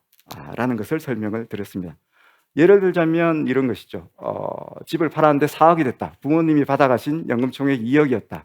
그러면 나머지 2억은 주공공이 갖는 것이 아닙니다. 상속자에게 다 돌려줍니다. 만약에 집을 팔았는데 4억이 아니고 5억이 되었다. 그러면 상속분이 2억이 아니고 3억으로 늘어납니다. 그리고 이렇게 연금액이 고정되어 있으면 소비를 계속 일정하게 할 수 있는 장점도 있습니다. 라고 그냥 정보만 드렸습니다. 자, 이렇게 4개 그룹에 대해서 저희가 처치를 했고 결과를 보여드리겠습니다. 봤더니 저희가 위약 처치 그룹을 했던 첫 번째 그룹에서는 가입 의향 변화가 미미했습니다. 0.7%포인트. 통계적으로 의미가 없었고 두 번째 그룹에서 네 번째 그룹에서만 가입 의향이 평균적으로 6.3%포인트 올랐습니다. 이런 걸 봤을 적에 사람들이 이 두 번째에서 네 번째 개편된 연금안을 좀 더 실질적으로 낫다고 판단하고 있구나, 이쪽에 선호가 더 있구나라는 것을 확인을 할 수가 있었습니다. 그러면 네 번째로 이렇게 가입 의향을 지닌 분들이 실제로 가입을 한다면 어떤 효과가 있을지 그 기대 효과에 대해서 살펴보도록 하겠습니다. 먼저 마이크로하게 보면 주택연금에 가입하는 고령자 입장에서는 본인의 어떤 삶의 질, 생애 효용이 증가하는 그런 베네핏이 있을 것 같습니다. 앞에서 제가 모형을 사용했다고 말씀드렸는데 그것에 관한 자세한 결과가 가운데 3가지 차트로 이렇게 나와 있습니다. 사람마다 사실 위험 회피도도 틀리고 그 다음에 나의 상속에 대해서 얼마나 소중하게 여기는지 그 강도도 사실 차이가 있습니다. 그 다음에 가지고 있는 주택 가격의 가치에도 차이가 있습니다. 저희가 그런 것들을 고려해서 여러 가지 시나리오를 짜서 과연 주택연금에 가입할 적에 생애 효용이 늘어나는지 줄어드는지 봤습니다. 봤더니 한 가지 경우, 만약에 위험 중립적인 경우를 제외하고는 집을 가지고 있고 상속 동기의 강도가 경제학에서 보통 사용하는 범위에서 그 정도 범위라면 주택연금 가입함으로써 효용이 증가한다. 그렇게 나왔습니다. 이것은 마이크로한 결과고, 그 다음에 거시적으로도 앞에서 말씀드렸듯이 성장, 그 다음에 분배에 미치는 효과도 있을 것 같습니다. 저희가 시나리오 결과가 어떻게 나왔는지 첫 번째 시나리오부터 말씀을 드리도록 하겠습니다. 이것은 낙관적 시나리오입니다. 앞에서 개편안 이게 된다 그러면 한 41.4%가 가입하겠다 라고 답을 했기 때문에 그 사람들이 모두 실제로 가입을 한다고 했을 때의 결과입니다. 그래서 그 결과를 토대로 경제 내에 전체적으로 그러면 가입이 얼마나 될까? 저희가 서베이는 79세까지 했지만 80세 이상도 그러면 75세에서 79세까지 구간하고 가입 의향이 비슷하다라고 전제를 하고서 경제 전체의 가입자 수를 구했습니다. 그랬더니 가입 가구 수는 한 40% 의향일 적에 276만 가구. 이분들의 나이하고 주택 가격을 대입해서 그러면 주택연금액이 경제 전체적으로 얼마가 될지 계산을 해봤습니다. 그랬더니 경제 전체적으로 34.9조. 이것이 원샷으로 나오는 것이 아니고 평생토록 매년마다 34.9조 원의 주택연금으로부터 나오는 소득액이 창출이 된다고 나왔습니다.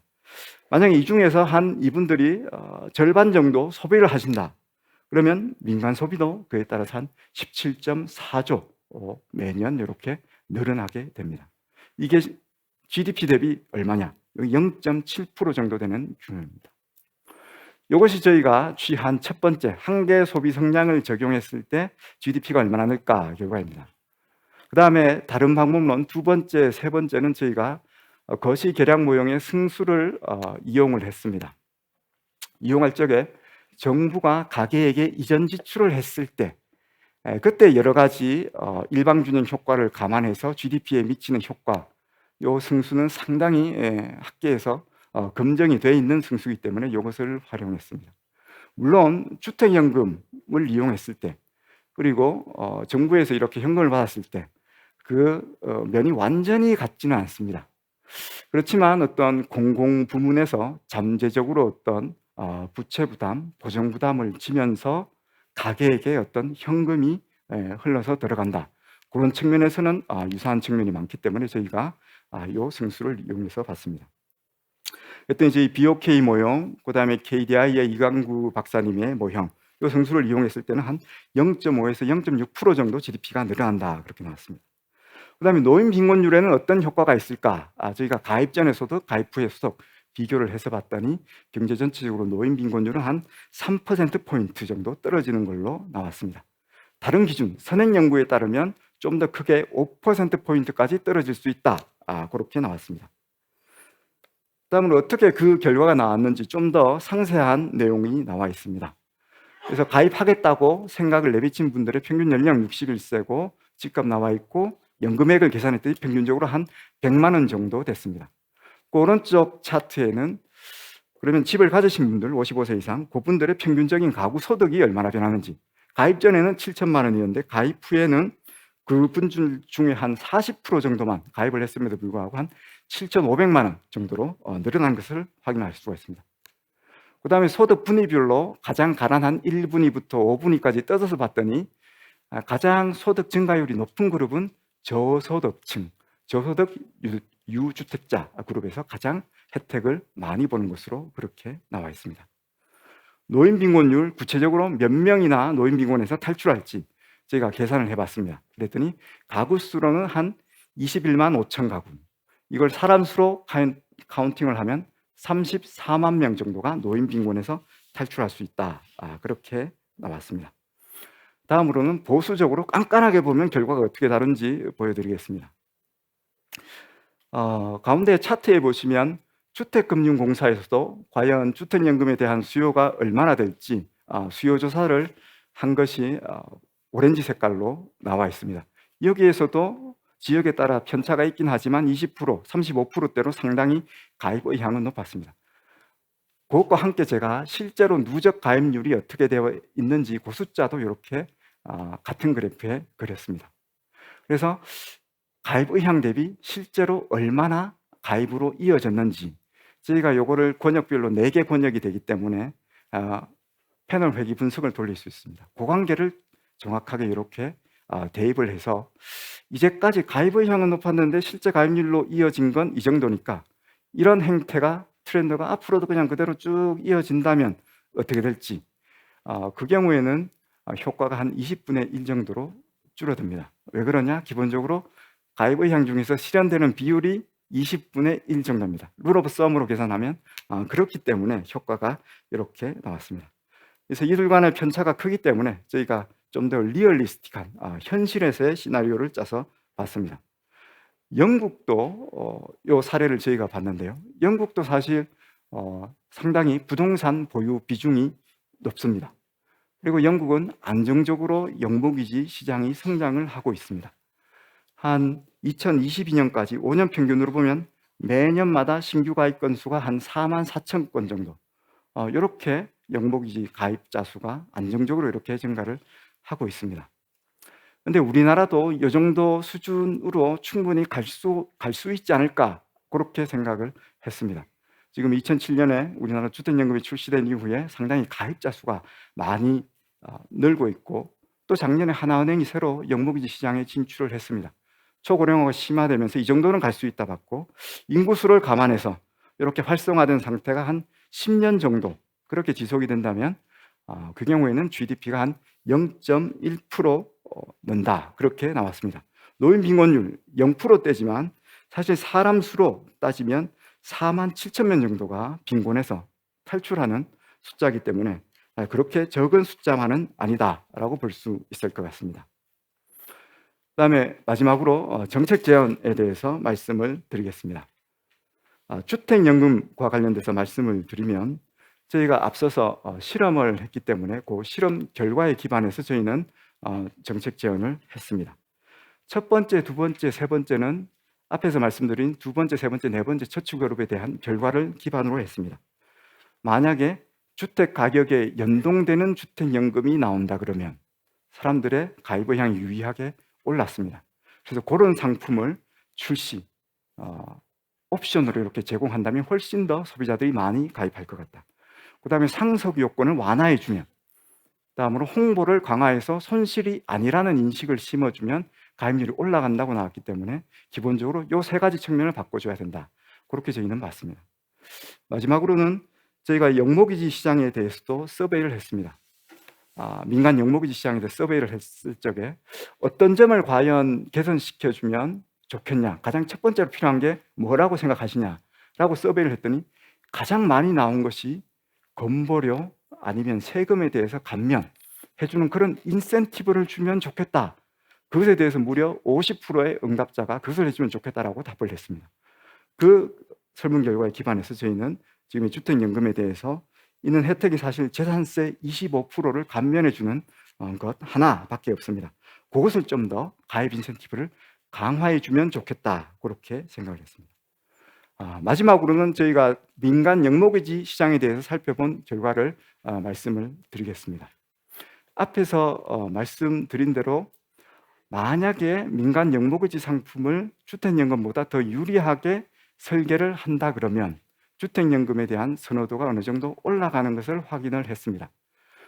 같은 조건이다 그러면 주택연금의 경쟁력이 사실은 훨씬 더 높습니다. 그렇지만 두 번째, 세 번째 그래프의 차트에서 보듯이 만약에 민간 상품만이 주택 가격에 연동되는 그런 옵션이 있거나 민간 상품이 훨씬 더 자녀한테 상속하는데 유리하다라는 강점이 있다 그러면 가입 의향이 14% 정도 오르고, 그 다음에 나는 무차별하다라고 답한 비중도 29% 정도, 31% 정도 나오는 것을 확인을 할 수가 있습니다. 이런 걸 볼 적에 민간도 충분히 성장 가능성이 있다, 저희는 그렇게 봤습니다. 그러면 이 민간 부분을 활성화시키려면 어떻게 해야 될지 저희는 그것을 네 가지로 제언을 드렸습니다. 한 가지만 말씀을 드리면, 제일 첫 번째로 저희가 제언을 드린 것은 가계부채 규제에 대해서 고령자를 대상으로 한 민간의 영목이지 상품은 좀 예외로 해줬으면 좋겠다라는 것입니다. 지금은 주택연금은 가계부채 규제, LTV, DTI, DSR 이것에 예외를 적용받고 있습니다. 그런데 시중은행에서 판매하고 있는 영목이지 상품에 대해서는 똑같이 규제가 적용되고 있습니다.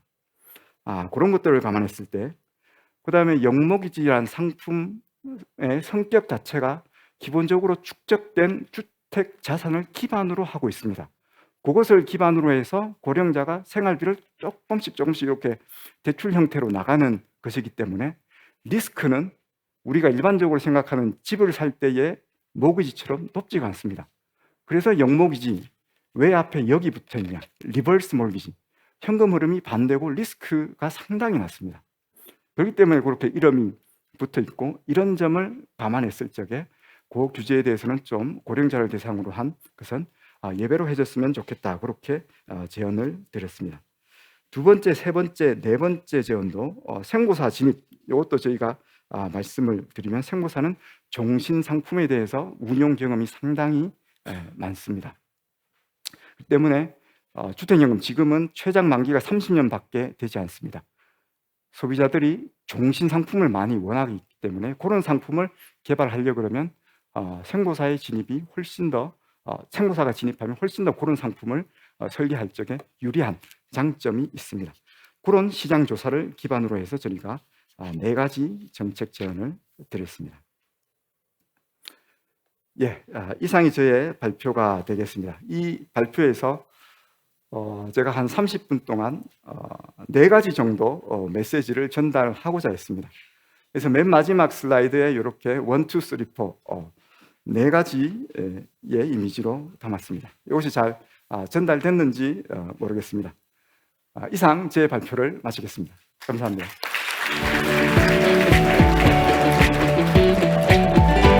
네, 황인도 실장님 발표 잘 들었습니다. 잠시 자리에 돌아가 계시면 토론을 위한 무대 정리 후에 다시 모시도록 하겠습니다. 네, 토론에 앞서서 무대를 잠시 정리하겠습니다. 그동안 첫 번째 세션 노인 빈곤 완화를 위한 정책 방향 토론을 함께 해주실 좌장과 토론자를 소개하도록 하겠습니다. 먼저 토론을 진행해 주실 이철인 교수님께서는 현재 서울대학교 경제학부 교수와 서울 저널 오브 이코노믹스 편집위원장이자 한국경제 분석 패널 위원장으로 계시며, 이전에 한국재정학회장과 서울대학교 경제연구소장을 역임하셨습니다. 토론자로 참여하실 김태한 선임연구위원님은 현재 한국보건사회연구원 사회보장정책연구실장으로 계시며, KDI 김미루 국채연구팀장님은 KDI 거시금융정책연구부 연구위원과 국가통계위원회 경제분과위원으로 계십니다. 자리 정리가 마무리되는 대로 토론을 시작하도록 하겠습니다.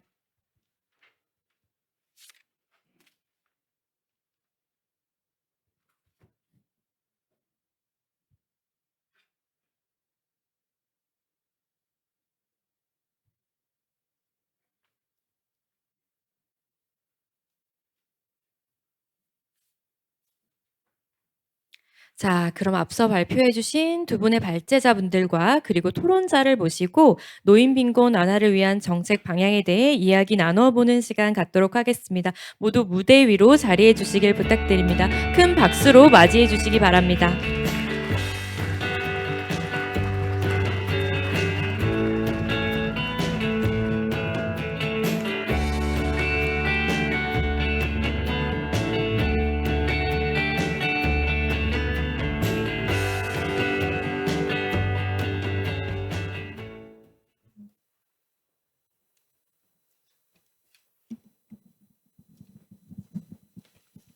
네, 안녕하십니까. 서울대 경제학부 이철현입니다. 이렇게 중요한 자리에 초대해 주셔서 대단히 감사드립니다. 노인 빈곤 완화를 위한 정책 방안에 대한 토론을 시작하도록 하겠습니다. 그 논의를 좀 활발히 하기 위해서 간단히 요약드리자면은, 첫 번째 논문에서는 이승희 박사님께서 기존의 노인 빈곤 스터디에서 저희들이 제대로 고려하지 못한 주택 자산이라는 점, 그리고 코호트별로 연금에 대한 액세스, 그리고 경제 성장에 대한 수혜, 그다음 교육 기회에 대한 수혜에서 굉장히 차등이 되는 이런 점을 새로이 발견하셔가지고, 이런 점을 고려하게 되면은 빈곤율이 상당히 내려갈 수도 있고, 이걸 충분히 감안할 때에도 여전히 이제 빈곤은 상당히 높은 편이기 때문에 이를 해소하기 위한 여러 정책 방안에 대해 논의해 주셨고요. 두 번째로 황인도 박사님께서는 주택 연금의 어떤 주택 자산의 유동화라는 베너핏이 굉장히 크게 존재하는데, 이런 당연한 베너핏이 왜 현실적으로 활용되지 못할까를 일종의 피낸셜 프릭션이라는 관점에서, 이런 프릭션이 왜 계속해서 남아있고 이를 해소하기 위해서는 어떤 노력을 해야 되는지, 그런 요인들에 대해서 실증 분석하시고 정책적 시사점을 제공해 주고 계십니다. 곧바로 이런 기초의 하에서 두 분의 토론을 들어가겠습니다. 토론자라서 한국보건사회원의 김태환 박사님 그리고 KDI의 김미루 박사님 두 분을 모셨습니다. 두 분께서는 각각 한 10분 정도씩 토론을 하시도록 하겠습니다. 먼저 김태환 박사님 부탁드리겠습니다. 예, 반갑습니다. 한국보건사원 김태환입니다. 보통 경제학을 하신 분들이 이제 저 분배 쪽에 관심을 가지시면 아마 주로 불평등 쪽에 관심을 많이 가지시고 아마 최근에는 이제 언론이나 이런 데서 많이 나오는 이제 양극화나 격차에 이렇게 주로 많이 관심 가지시고 주로 연구를 많이 해오셨는데 오늘은 이렇게 빈곤 문제에 대해서 관심을 가져주셔서 되게 감사하다 이렇게 느끼고 있고요. 특히 이제 이승희 박사님께서 새롭게 이제 소득 제가 처음 받은 자료에는 이제 자산뿐만 아니라 소비까지도 고려해서 이제 노인 빈곤을 바라봤다는 것들이 상당히 이제 의미가 있다 이렇게 느낍니다. 제가 예전에 아마 논문을 쓰고 준비할 때 90년대까지는 우리가 아무래도 미국 쪽의 학문을 보다 보니까 소비를 가지고서 선배 연구자들께서 빈곤을 계산하셨다면 2000년대 이후에 통계청이 소득 자료를 OECD에 이제 보고하시면서부터는 이제 소득을 중심으로 빈곤을 계산했고 그 사이에 그걸 보면서 결국에 우리나라 노인 빈곤이 되게 높구나 이런 것들이 많이 부각된 바가 있습니다. 그 이후에 이제 또 새롭게 2010년대 이후엔 자산을 또 고려해서 지금 오늘 보여주신 주택연금이나 노인이 가진 자산 이런 것들을 고려하자는 것들이 이게 학문적 흐름이었다 그러면 최근에는 이 소득, 자산, 소비까지도 같이 보는 이런 얘기들이 많이 있어서 오늘 아마 이런 것들이 좀 앞으로 학문적 발전뿐만 아니라 노인 빈곤 해소에도 좀 좋지 않을까, 긍정적이지 않을까 생각해 보고요. 그래서 지금 소득이라든지 소비라든지 자산을 세 가지를 가지고서 발표를 했기 때문에 그걸 가지고 우리가 정책과 한번 연결을 한번 시켜보려고 생각을 해봤습니다.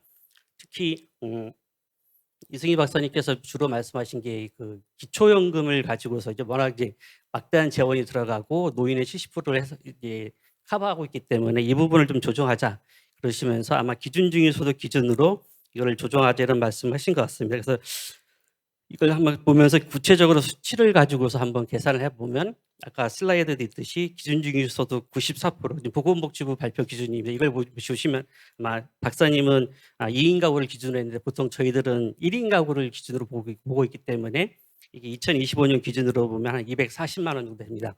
반대로 이제 빈곤율을 산출하는 균등화 가처분 소득을 기준으로 보게 되면 중위 50%면 이게 2023년 기준으로 보면 한 156만 원이 되기 때문에 박사님이 말씀하신 걸 기준으로 본다 그러면 아마 240만 원의 기준선을 아마 156만 원으로 끌어내리는 이런 것들을 기준으로 볼 수 있고요. 결국에는 그러면 아마 이 사이에 한 80여만 원 차이가 나는 분들의 좀 뭐랄까 과하게 나가고 있는 재정적 지출을 줄여서 아마 빈곤층에 계신 분들한테 줘야 되겠다 이런 것들이 아마 좀 핵심적인 역할이다 이렇게 볼 수 있는데요.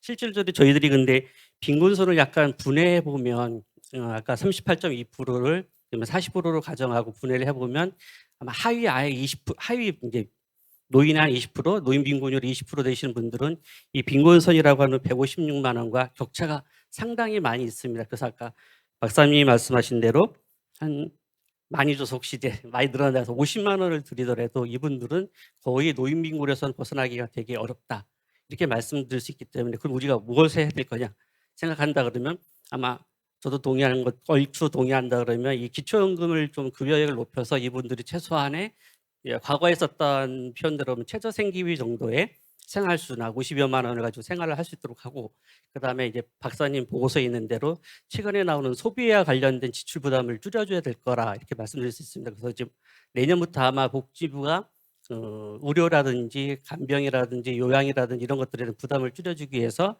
전국적으로 그걸 줄이는 정책들을 시행하는데 이렇게 노인들이 들어갈 수 있는 여러 가지 소비 지출 부담을 줄여주거나 혹은 아까 한국은행에서도 말씀하셨지만 이 자산을 가려운 주택 같은 것들을 가지고서 좀 이런 것들을 줄여줄 수 있는 정책들이 필요한데 문제는 근데 저소득 노인 같은 경우는 주택연금으로 이렇게 화할 수 있는 자산을 가지신 분들이 많지가 않기 때문에 오히려 주거비 부담을 줄여줄 수 있는 지금 우리가 이제 기초생활보장제도에서 기준중위소득 48%까지 주거급여를 드리고 있는데 현재는 그 수준보다는 좀 더 높여서 아마 이 아까 말씀드린 빈곤선 20% 이하에 있는 노인들이 이런 주거비 부담도 같이 줄일 수 있는 그래서 소비와 자산과 소득을 같이 고려하는 이런 정책들이 필요하다 보고요.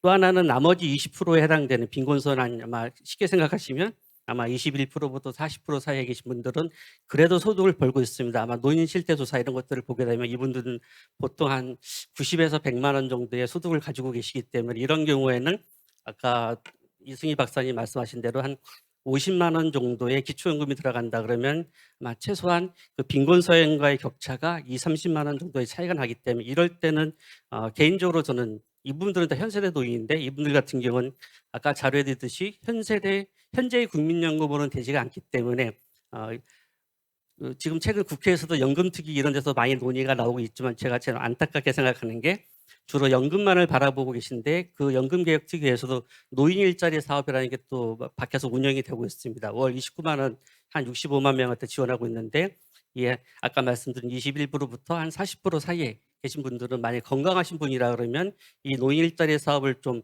사회적으로 이 역할을 하시면서 뭔가 빈곤에서도 벗어날 수 있도록 도와드리는 방안과 또 노인 일자리 사업을 참여하시면 또 긍정적인 게 차년도에 일을 했기 때문에 국세청에서 근로장려세제를 또 드립니다. 이걸 합하게 되면 아마 시차는 있지만 다음 연도 가면 최소한 60만 원에서 70만 원 정도의 월소득이 발생한다는 가정이 가능하기 때문에 본인이 벌고 계신 소득과 이런 정부가 주고 있는 이제 차후 노소득보장제 개편 속에서 노인 일자리나 EITC라든지 이런 것들이 확대된다 그러면 아마 21%부터 40% 사이에 있는 이런 빈곤율은 좀 그래도 많이 줄어들지 않을까 생각해 볼 수 있고요. 그래서 아마 지금 오늘의 자리에서는 주로 기초연금을 중심으로 많이 이제 논의가 되고 있다 그러면 개인적으로 바람이라 그러면 좀 더 노인 빈곤에 초점을 두고 있다 그러면 기초연금뿐만 아니라 맨 가난하신 생계급여를 받고 계시는 약 10%의 노인뿐만 아니라 그 10%를 넘어서 한 30%에서 11%부터 한 40% 사이에 있는 노인들을 위한 여러 가지 기초연금, 노인 일자리, 근로장려세제 그리고 이제 앞으로 이제 변화될 거로 생각되는 국민연금이 일정 부분 보호해준 체계로 가지 않으면 아마 노인 빈곤율이 쉽게 줄어들지 않을까 생각하고 있고요. 그리고 반대로 그럼 40%를 넘어가신 분들도 언제든지 또 이제 위기 상황에 이제 아프시거나 질병이 있으시거나 또 다른 이제 가족 내 여러 가지 있으면 또 빈곤으로 떨어질 수 있기 때문에 최소한 이분들이 빈곤으로 떨어지지 않도록 하기 위해서는 안전망 차원에서는 소득 지원 이런 것들보다는 아까 서두에 말씀드린 대로 이승희 박사님 보고서에도 있듯이 이제 소비단의 부분, 소비로 인한 부분들을 좀 줄여주는 것들. 또 말씀드리면 또 이제 재정 부담이 좀 늘어날 것 같이 보이지만 건강보험 같은 것에서 뭐 보장성이라든지 특히 노인을 대상으로 하는 보장성 이런 것들이 좀 확대되거나 아까 말씀드린 주거급여 같은 경우도 지금 48% 이하이지만 중장기적으로 노인을 위해서는 좀 이것들을 좀 확대하는 이때는 이제 급여로서 확대할 거냐 아니 임대 아파트 같은 공공임대 주택을 많이 늘릴 거냐 이런 것들은 선택의 문제이겠지만 어쨌든 주거비 부담을 줄여드리는 것들 기타 이제 저도 이제 생활하다 보면 송신비 이런 것들의 부담이 많이 느끼고 있는데 아마 어르신들이 느끼는 이런 부담들을 줄여주는 이런 정책들이 좀 종합적으로 패키지로 가지 않으면 아마 이 노인 빈곤율을 상당히 줄이는 것들은 한계가 있지 않을까 보고요. 이미 슬라이드에서도 보듯이 아까 여러분이 말씀하셨지만 30년대 가면 빈곤율이 줄어든다 하지만 줄어들어도 OECD보다는 2배에서 높은 수준입니다. 그래서 이런 것들을 없애기 위해서는 좀 종합적인 패키지가 필요하다 보고요. 마지막으로는 이제 경험을 느꼈던 게 주택연금이 진짜 되게 의미 있고 또 나름대로 빈곤 감소도 중요하게 영향을 주는데 옛날 저희도 예전에 저희 공공부조선 기준주기소득을 변화시킬 때 좀 느꼈던 것들 중에 하나가 뭐냐면 이 한번 상대성 기준에 의해서 선정선이 만들어지면 그 기준선이 내려오기가 되게 쉽지 않습니다. 그래서 예전에도 저희도 2018년에 기준주기소득을 결정할 때 산출해 봤더니 약간 이제 기준주기소득이 하락이 필요한데 사회적으로 기준주기소득이 떨어지는 것은 용납이 안 되기 때문에 그 당시 최소한의 폭으로 우리가 올린 바가 있듯이 아까 박사님 말씀하신 대로 우리가 주택연금을 이제 가격 변동을 반영한다 그러면 국민들이 느끼시기에 노인들이 느끼시기에는 올라갈 때는 되게 기쁜데 올라간 상태에서 떨어뜨릴 때는 과연 그분들이 이걸 받아들일까 하는 이런 문제가 좀 고민이 됐어요. 그래서 아마 만약에 이제 시장 가격 변화를 반영해서 우리가 주택연금을 조정한다 그러면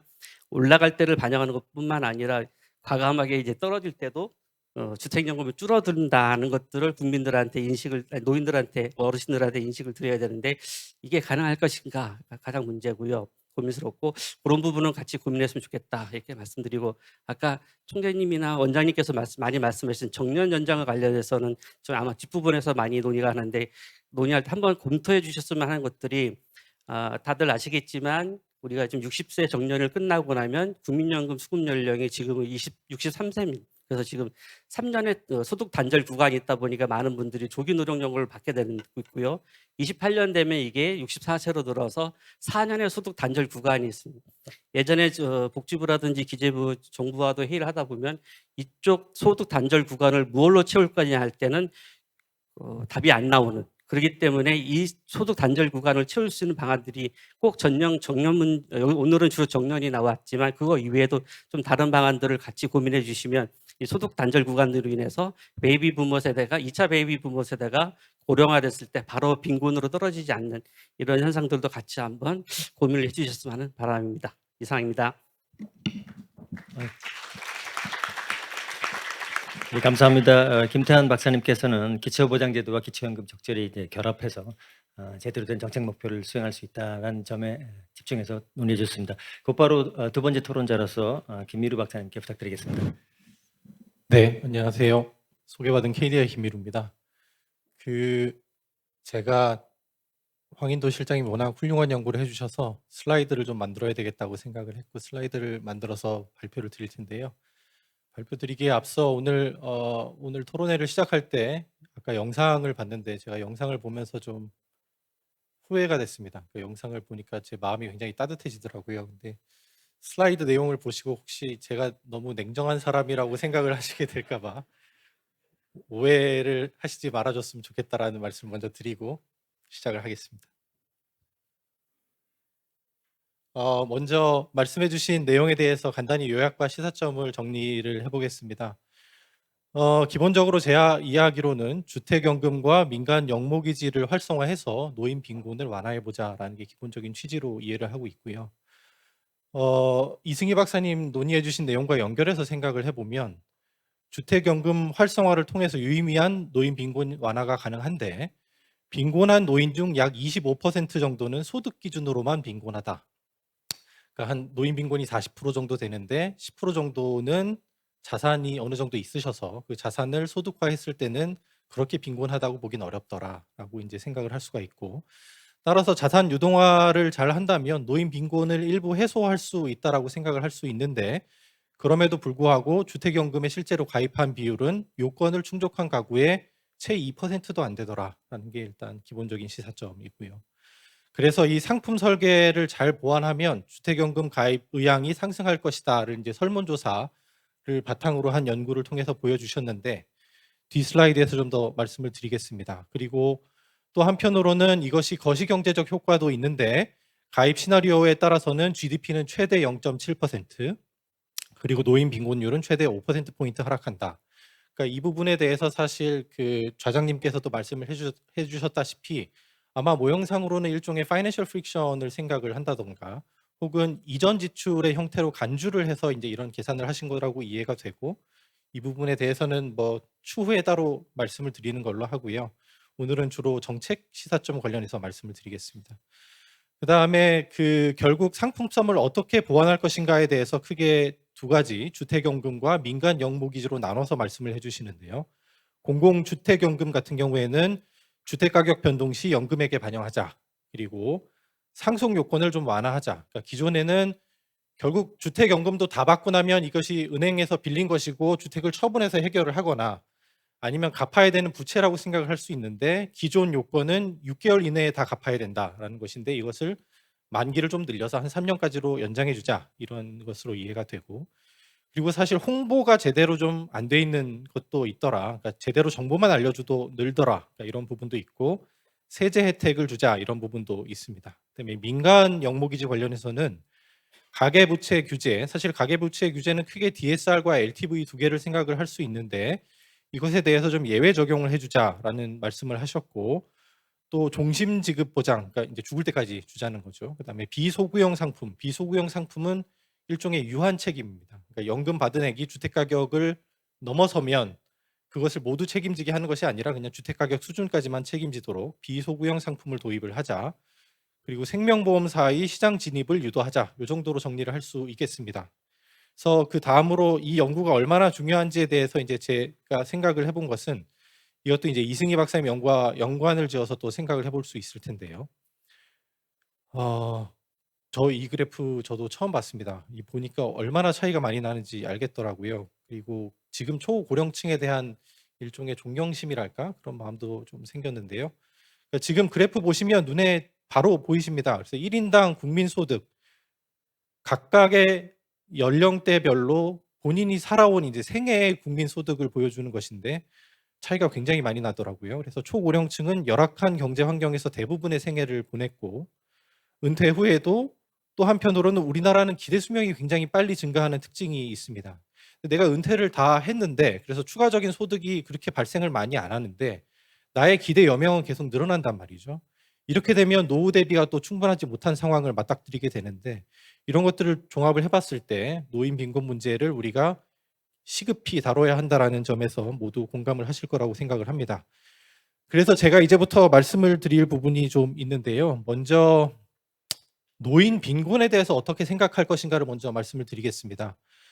근데 지금 두 분 다 결국 정의하고 있는 노인 빈곤은 일종의 상대적 노인 빈곤입니다. 사실 서두에서 원장님께서도 자세히 잘 말씀을 해주셨는데 현재 노인 빈곤의 정의는 노인 중 가처분 소득이 전체 인구, 그러니까 노인뿐만 아니라 전체 인구 중위 소득의 50% 미만인 경우를 노인 빈곤이라고 정의하고 있습니다. 그러니까 전체 소득하고 비교를 한다고 생각을 하시면 되는데요. 따라서 빠르게 성장하는 경제에서는 앞에 이제 슬라이드에서도 제가 보여드렸던 것인데 이렇게 생애 주기에 따라서 굉장히 다른 경제 환경을 겪어왔으면 그리고 성장을 굉장히 빠르게 이룩한 나라라면 뭐 자연스럽게 상대적 노인 빈곤율은 높게 나타날 수밖에 없습니다. 그러면 우리가 이제 정책을 시행할 때 이처럼 상대적 노인 빈곤율을 바탕으로 시행을 할 것인가를 좀 생각을 해봐야 될 텐데요. 그것에 앞서서 저는 이제 항상 재정의 역할과 시장의 역할을 명확히 구분하여 좀 이원적으로 접근을 할 필요가 있다라고 생각을 하는데 재정의 역할을 명확히 정의를 하려면 재정의 대상을 정의를 해야 되는데 그것을 상대적 노인 빈곤보다는 절대적 노인 빈곤을 잘 정의해서 절대적으로 빈곤한 노인층을 두텁게 지원하는 방향으로 갔으면 좋겠다라는 게 이제 첫 번째 의견입니다. 아마 앞서 이제 말씀해 주신 두 분의 의견과도 크게 다르지는 않을 것이라고 생각을 하고요. 그래서 절대적으로 빈곤을 겪고 있는 노인층을 잘 선별해서 이분들에게 집중적으로 기초연금을 지급하는 방식이 바람직하다고 생각이 들고 이외의 계층은 이제 시장을 통한 해법을 도모를 해봐야 될 텐데요. 특히 이제 한 걸음 더 나가면 이승희 박사님 말씀해 주신 것은 소득뿐만 아니라 당연히 자산을 포함해서 이 빈곤 자체를 정의를 해야 하는 것도 중요한 부분인 것으로 생각이 되고요. 왜냐하면 이 사실 주택연금 말씀을 해주셨는데 공공주택연금이 만약에 수요자에게 유리하게 설계가 된다면 이것은 결국 재정정책의 일환으로 생각을 할 수가 있을 것으로 보입니다. 그래서 이처럼 수요자에게 유리한 공공주택연금 계약은 저는 사실 절대적으로 빈곤한 계층에 한정할 필요가 있고 그 나머지 부분에서는 좀 더 시장의 역할을 강조를 하고 싶은데요. 그럼 제가 말하는 시장의 역할이 무엇인가를 좀 더 구체적으로 말씀을 드리겠습니다.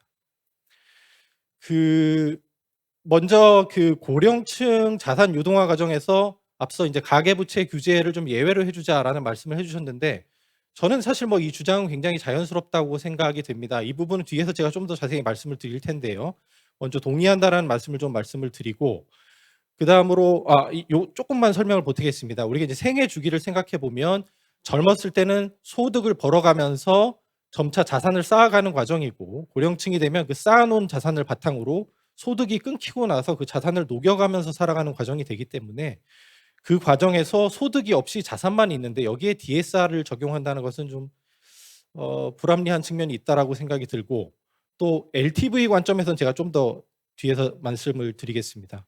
그다음에 생명보험사에 진입 장려하자라는 말씀을 해주셨는데 뭐 이 부분도 저는 전반적으로 동의합니다. 근데 관점이 좀 다른 관점에서 동의한다라는 말씀을 먼저 드리고 뒤에 좀 더 자세히 말씀드리겠습니다.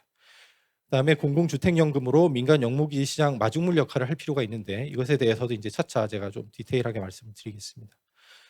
먼저 주택연금과 민간 영목이지 시장도 사실 금융시장입니다. 금융시장은 잘 아시다시피 시장 실패를 야기하는 가장 큰 요인이 정보 비대칭인데요. 우리가 일반적인 대출 시장에서는 돈을 빌린 사람이 얼마나 잘 갚을 것인가, 나중에 이 사람의 소득이 꾸준히 잘 발생을 해서 내가 빌려준 돈을 잘 갚을 수 있을 것인가가 가장 정보 비대칭에서 중요한 포인트가 되는 것이고, 그래서 우리가 뭐 가계부채 같은 경우에는 나이스 신용평가나 KCB 같은 신용평가 회사를 통해서 신용 점수를 이미 만들어 놓고 그것을 활용하고 있는 상황입니다. 근데 이 주택연금과 민간 영목이지 시장은 조금 측면이 다른데요. 수요자 자신이 얼마나 오래 살 것인가. 왜냐하면 공공주택연금 같은 경우에는 종신형이고 민간주택연금에 대해서도 종신형 도입을 또 말씀을 하셨기 때문에 결국 이 사람이 얼마나 오래 살 것인가가 공급자 입장에서는 굉장히 이제 주요하게 관찰을 해야 되는 정보가 되는데, 이것은 당연히 공급자보다는 수요자 자신이 더 잘 알고 있을 가능성이 높고, 이러한 장수 리스크는 시장 실패의 주요 원인으로 작용을 할 수가 있습니다. 그래서 결국 민간 영목이지 시장이 활성화되기 위해서는 정보 비대칭을 야기할 수 있는 이런 장수 리스크에 대한 어떤 우리가 점수 체계를 개발하고 이것이 활용될 수 있는 제도적 장치가 필요할 텐데요. 그래서 민간에서 종신형 및 비소구 영목이지가 공급되기 위한 필요 조건으로 생각이 되고, 조금 더 구체적으로 생각을 해보면 생명보험사 말씀을 해주셨는데, 생명보험사는 당연히 그 업권의 성격상 이분이 얼마나 오래 살 것인가에 대한 판단을 오랫동안 해왔을 것이기 때문에 그 정보를 잘 알고 있을 것이고, 우리가 또 한편으로는 건강정보 마이데이터를 활용하자는 얘기는 이미 뭐 몇 년 전부터 나오던 얘기인데 아직까지 그렇게 활성화가 많이 되고 있지는 않습니다. 이러한 정보들을 종합해서 기존의 신용평가사에게 뭐 이제 계약의 형태든 어떤 MOU의 형태든 서로 결합을 시킴으로써 정보를 활용하고 일종의 장수 리스크 점수, 뭐 이름이 좀 촌스럽긴 한데요. 뭐 얼마든지 바꾸면 될 것 같고요. 이런 점수를 도입을 해서 이제 시장 플레이어들이 활용할 수 있게 만드는 것이 시장 기능을 회복하기 위한 첫 단추가 아닐까라고 생각을 했습니다. 이 정보 얘기가 나왔으니까 정보에 대해서 조금 더 자세히 말씀을 드리면, 이 영목이지 시장에서 사적 정보는 이미 말씀을 드렸고, 또 두 플레이어 모두 잘 모르는 정보가 있습니다. 중요한데 잘 모르는 정보가 향후에 주택 가격이 과연 어떻게 될 것인가. 이것이 연금액을 선정할 때도 중요하고, 뭐 종신형을 해도 될 것인지, 뭐 비소구형을 해도 될 것인지 이런 판단을 할 때 모두 주요하게 작용을 하는데, 주택금융공사 같은 경우에는 정확한 수치는 제가 모릅니다만은 대략 연 2% 내외의 상승률을 가정하고 있다고 들었습니다. 그런데 총재님께서도 아까 잠시 말씀을 해주셨는데, 이제 과거의 주택 가격의 흐름과 미래의 주택 가격의 흐름은 지금 인구 구조가 급격한 변화를 겪고 있기 때문에 다를 수 있거든요. 그랬을 때 이 부분도 과연 우리가 지속 가능한지에 대해서 판단을 해봐야 할 것이고, 정보를 더 잘 획득하도록 노력을 해야 될 것인데요. 이건 두 플레이어 모두 다, 수요자 공급자 모두 중요한 얘기고요. 근데 또 하나 제시해 주신 방안이 주택가격 변동 시 연금액에 반영하자라는 부분인데, 사실 뭐 이것이 된다고 하면 그 불확실성을 줄이는 계약 형태가 될 것이고, 이것도 하나의 좋은 아이디어가 되겠다라고 생각을 했습니다. 다만 이제 말씀을 해주셨다시피 상방뿐만 아니라 하방에 대해서도 반영을 할 필요가 있고, 이 부분에 대해서 제가 가계부채 규제에 관련해서 LTV에 대해서도 조금 더 말씀을 드리면, 그 젊을 때 돈을 빌리는 주택담보대출 같은 경우에는 DSR과 LTV를 고려를 했을 때 향후 소득이 어떻게 발생할까가 중요할 것이기 때문에 LTV보다는 DSR의 중요성이 좀 더 높을 것이라고 생각이 됩니다. 왜냐하면 뭐 하다못해 주택 가격이 많이 떨어져서 담보 가치가 떨어지는 상황이 되더라도 이 사람이 소득이 꾸준히 잘 발생한다 그러면 이미 빌려준 돈은 갚을 수 있는 것이기 때문에 젊을 때는 DSR 규제가 조금 더 중요한 규제라고 생각을 하는데, 노인이 된 상황에서는 추가적으로 소득은 발생하지 않고 주로 자산을 녹여가면서 사용하고 있는 상황이기 때문에 자산 가치에 대한 판단, 그러니까 이 LTV, 내가 결국 연금으로 총 줄 금액 대비 자산 가치가 어느 정도 유지가 되는가, 이게 중요할 것이라서 이 LTV 규제에 대해서는 어떤 방식으로 할까? 완전히 그냥 완화를 해줄 것이냐, 아니면 그래도 LTV, 뭐 물론 이제 기대 연금액이 될 텐데 기대 연금액 대비 향후 기대되는 주택 자산의 가치가 어느 정도 비율은 유지하게끔 규제를 할 것인가, 이 시스템 리스크 관점에서 조금 더 고민을 해볼 필요가 있긴 한데, 주택가격 변동 시 연금액에 반영을 한다면 사실 그 고민도 한껏 덜게 되는 지점은 있어서 이 부분이 규제 완화와도 관련된 부분이겠다라는 생각이 들었습니다. 그다음에 또 마지막으로 알지만 계약 시 사용하지 못하는 일종의 저는 이제 political correctness 관점이라고 생각을 하는데요. 주금공에서 지금 보면 지역에 따라 향후 주택 가격 상승률이 다를 수 있음에도 불구하고 현재는 지역과 상관없이 동일한 상승률을 가정을 하고 있습니다. 그러니까 사실 이 부분은 향후에는 좀 개선이 필요하다라고 생각이 됩니다. 그리고 뭐 전반적으로 어떤 일률적인 계약보다는 다양한 형태의 계약이 발생할 수 있는 토대를 구축할 필요가 있는데요. 네, 뭐 제가 시간 관계상 좀 빨리 말씀을 드리겠습니다. 뭐 지금까지 말씀해주신 민간에서 종신형 및 비소구 영무기지 공급도 계약의 자율적 형태로 이해가 가능하고 상속이 용이하도록 개편하는 것도 좀 더 자율적 형태로 뭐 그것을 6개월까지 할 것인지 3년으로 할 것인지 다양한 형태가 가능하도록 하는 것이 좋겠다라고 생각이 들고 그 모든 것은 정보 비대칭 완화에서 시작을 할 필요가 있다고 생각이 됩니다. 마지막 페이지입니다. 예, 그래서 죄송합니다. 무조건 많은 가입을 유도하는 것이 능사는 아니다라는 점을 말씀을 드리고 싶은데 그것도 아마 공감하고 계실 거라고 생각이 들고요.